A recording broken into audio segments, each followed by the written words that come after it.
Et si un Vauclusien avait la solution pour sauver la planète? Christophe Deveau, graphiste à Montréal-les-Avignon, vient de publier un livre sur cette question. Il va nous en parler puisqu'il est l'invité d'ici matin, David Doba. Bonjour Christophe Deveau. Bonjour. Merci d'être avec nous ce matin. Votre livre, donc, c'est Le compte carbone et le sous-titre, je disais il y a un instant, c'est Comment les Français pourraient sauver le monde. Je précise que vous êtes également président des Jardins du Colibri. Et puis vous donnerez une conférence cet après-midi, ce sera à 13h à l'Université d'Avignon. Vous proposez donc, c'est marqué dessus, c'est facile, l'instauration d'un compte carbone. Concrètement, ça veut dire quoi? Alors déjà, merci de m'accueillir. Je prétends pas sauver le monde, mais en tout cas, cette idée peut y contribuer, je pense, très très largement. Le compte carbone, c'est quoi? C'est la mise en œuvre concrète, pour de vrai, en fait, des accords de Paris de 2015. Pour l'instant, on n'a pas pris la bonne direction. On est censé... Il y en a même qui en sont sortis dernièrement. Il y en Alors, a, pas oui, chez nous, pas en France, mais c'est Donald Trump qui sortent, qui reviennent, qui repartent. Donc ça, c'est pas un bon signal, ça c'est certain. Alors je rappelle pour vos auditeurs que les accords de Paris, c'est de limiter en fait la hausse des températures à 1,5 degrés en 2100. Il y a un petit souci, c'est qu'on est déjà à 1,54, je crois. C'est une tendance qu'il faudra confirmer sur plusieurs années pour voir si la hausse elle est vraiment là. Ça, c'est un constat. Une fois qu'on a fait ça, on fait quoi? Alors, quand on a fait ce constat, il faut regarder ce que disent les scientifiques. Quand on n'est pas complotiste, on écoute le GIEC. Déjà, premier point, le GIEC il dit pour parvenir à ce résultat-là des accords de Paris, il faut qu'en 2050, on soit neutre en carbone. Neutre, ça ne veut pas dire qu'on n'émet plus rien. Ça veut dire que ce que peut absorber la planète doit être équilibré avec ce qu'on émet. On compense quelque part. On compense quelque part, voilà, c'est ça. Les puits de carbone, c'est l'océan, c'est les forêts. Par an, la nature, elle absorbe 20 gigatonnes, 20 milliards de tonnes. Et comme en 2050, on sera normalement à peu près 10 milliards, donc vous calculez, 20 divisé par 10, ça fait 2. Ça veut dire que chaque être humain sur Terre devra émettre moins de 2 tonnes, en fait. Donc, en gros, vous nous dites, avec votre idée à vous, c'est de dire, voilà, chacun à 2 tonnes par an de carbone comment je n'ai pas le terme exact, à émettre, voilà, si vous le cherchez, merci, à émettre. On fait le bilan à la fin de l'année. Si vous avez émis plus, vous payez. Si vous avez mis moins, tant mieux pour vous. C'est ça, je résume? Alors l'idée, c'est ça, mais après dans le détail, aujourd'hui on est à 9 tonnes par exemple en France. On émet à peu près un peu plus de 600 millions de tonnes d'équivalent CO2. Je dis équivalent parce qu'en fait il y a aussi du méthane, du protoxyde d'azote. On convertit tout ça en CO2 pour avoir une seule unité. Et on est à peu près à 600 millions. Donc si vous divisez par 68 millions d'habitants, ça fait 9 tonnes en moyenne, d'accord? Il y en a qui sont à 5, il y en a qui sont à 25. Sur la moyenne, on est à 9 tonnes. Et effectivement, il faut passer de 9 tonnes en 2025 à 2 en 2050. Mais sans vivre une écologie punitive, parce qu'on sait que ça ne marche pas. Comment je fais, moi, quotidiennement, pour passer de 9 tonnes à 2 tonnes? Alors déjà, vous n'allez pas changer grand-chose dès le départ, puisque comme c'est une moyenne, a priori, vous êtes dedans. Je pense que vous n'êtes pas à 25 ni à 5. Donc déjà, l'idée, c'est que concrètement, on va mettre en place, l'idée serait de mettre en place un double étiquetage de tous les produits vendus en France, les biens et services. C'est-à-dire que là, je sais pas, un téléphone, par exemple, ça coûte tant en euros, mais ça aussi a un coût écologique qui vient des matières premières, de toutes les entreprises qui ont apporté quelque chose, du transport, etc. Et donc, quand vous allez acheter n'importe quel produit, ça peut être une bouteille de jus de fruits, vous aurez le coût du plastique, la bouteille en verre, etc. Tout ça sera dans le double étiquetage en fait, c'est-à-dire euro et poids carbone. Donc le symbole, c'est ce qu'il y a sur le livre, c'est un C avec un point, c'est poids carbone en fait, tout simplement. Et donc là, ça veut dire que comme là, on nous dit individu, consommateur, consommer responsable. Ok, c'est un mot qui est joli, mais c'est quoi consommer responsable? Sur quoi je me base pour comparer deux produits, pour savoir lequel est plus émetteur, en fait, entre guillemets.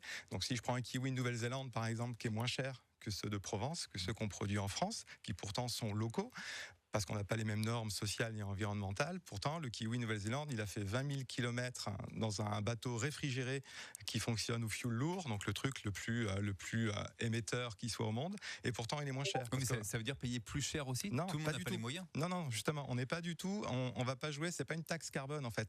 La taxe carbone, on a bien vu que ça marchait pas puisque ça a donné les gilets jaunes.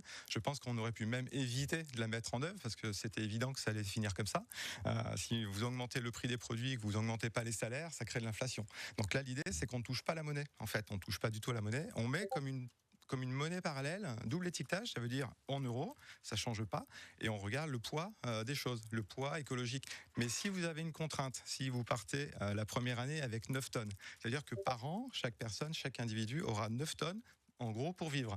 Donc comme on part de la moyenne actuelle, ça va pas changer grand-chose pour la majorité des citoyens. Mais par contre, ça veut dire que tous les ans, on va baisser de 6% ce taux pour arriver à 2 25 ans plus tard. Ça fait que l'année N plus 1, on sera à 8 tonnes 4, par exemple. D'accord ? Dans la conférence, j'ai des graphiques qui vont expliquer tout ça. Et qu'est-ce qui va se passer ? Parce que là, c'est contraignant. Ce que je vous raconte, c'est contraignant. On se dit oui, c'est raisonné, c'est logique. Mais en fait, ce qui va être très intéressant, c'est que vous allez reporter ce quota dans l'économie, puisque vous allez commencer à comparer les choses. Je prenais l'exemple du kiwi tout à l'heure.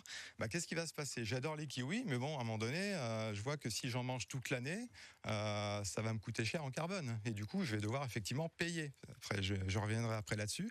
Donc, qu'est-ce que je vais faire ? Je vais plutôt privilégier, même s'il est un peu plus cher, je vais peut-être en manger moins, mais je vais peut-être privilégier ce fruit qu'on cultive localement. Nos grands-parents ne mangeaient pas de kiwi de Nouvelle-Zélande, en fait. Voilà, quand je parle de ça, moi, on me dit souvent, c'est le retour du bon sens. Oui, totalement. Mais avec un mécanisme qui va forcer les choses, en fait. Ici Vaucluse, il est 7h52. Christophe Deveau, Vauclusien, qui publie le compte carbone, invité d'ici matin, pour que chacun parvienne à limiter son empreinte carbone. Et vous, que faites-vous justement pour limiter votre impact sur la planète ? On vous pose la question au 04 90 14 04 04.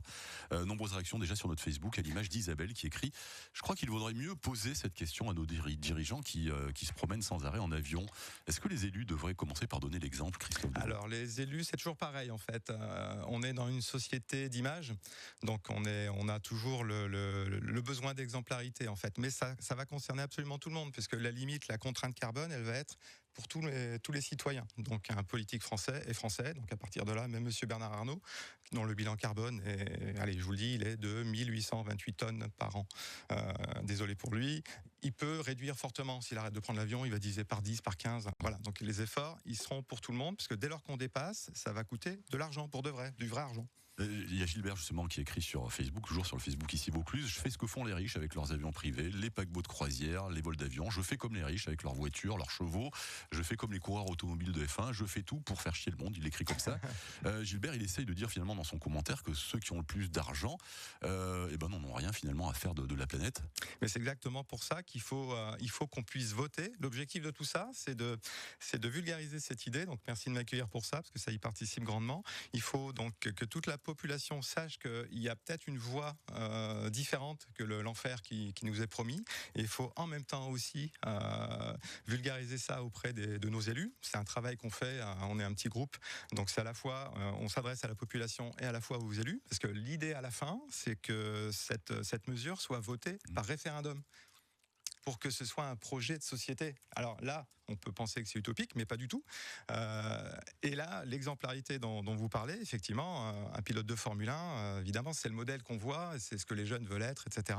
Et donc, on a prouvé que les revenus qu'on a sont parfaitement corrélé au taux d'émission. C'est-à-dire plus on a de l'argent et plus on émet. C'est logique, si je prends l'avion tout le temps parce que j'en ai les moyens, et en plus c'est bon pour le PIB, c'est bon pour Air France, c'est bon pour le tourisme, mais en fait ça défonce la planète, en fait, c'est pas bien. Donc si on restreint tout le monde, on va tous être dans le même bateau. Et ce qui est très très intéressant, c'est qu'en plus on va réduire les inégalités sociales, parce que quelqu'un qui a 5 tonnes aujourd'hui, alors attention, ça représente 50% de la population française, tout le monde n'est pas riche en France, 50% de la population est à 5 tonnes. Et qu'est-ce qui va se passer ? Ces 4 tonnes, le delta de 4 tonnes, pourra être revendu à l'agence carbone qui sera créée, qui va piloter le compte carbone de chaque individu, comme le fait les impôts, par exemple, pour nos sous. Ces 4 tonnes-là vont pouvoir être revendues. Donc, quelque part, ça va être un revenu universel. Et je vous arrête là, parce que si on veut en savoir plus, on est pris par le temps en réalité, mais si on veut en savoir plus, je rappelle, il y a quand même une conférence cet après-midi, à 13h, sur le campus Agroparc, parce qu'on sent que vous êtes passionné et que vous pourriez en parler pendant des heures, mais nous n'avons pas malheureusement des heures pour en parler.